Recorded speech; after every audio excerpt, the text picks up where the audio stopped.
اليوم نجاح بنتي طلعت الأولى والحمد لله والشكر، ورفيف لولو الصغيرة طلعت همنا ناجحة بس من الروضة. واليوم راح سويت مفاجأة على الرهف بس رفيف تدري بيها. وهسه شوفون أنا شلون حضرت الكيك والهاي. ورهف قالت لي ماما شنو هاي؟ قلت لها أنا سويت عيد ميلاد البابا وهي ما حافظة التواريخ، فهسه راح أفاجئها.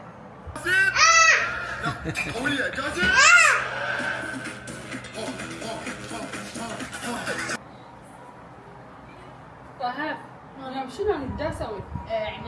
لا وهي جبنا له ماما كيكه ان اليوم نجاحت. حبيبتي هذا اقل شيء اقدمه عندك والنجاح. شوفوا لي الشهاده التقديريه منحتها لها المدرسه،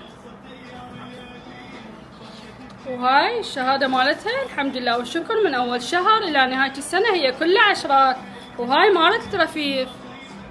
هسه راح اشغل الشموع حتى بناتي يتمنن امنيتهن وان شاء الله كل الاماني متحققه لنا ولكم يا ربي. تمنوا امنيه وبعدين طفوهن ان شاء الله دوام النجاح الباهر واشوفكم احلى دكتورات.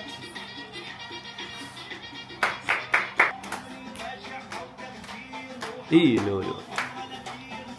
لولو ملكة الساحة دائما هي الفرفوشة عندنا.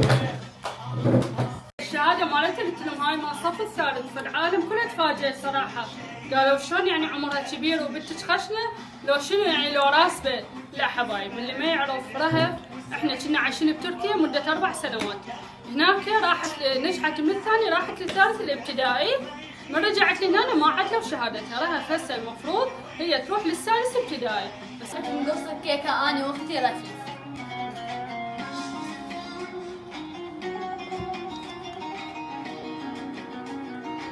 مهم صديق كذي وطقتها. ايه شوفوا هنا هاي شلون طقت سويتها بالمقلوبة.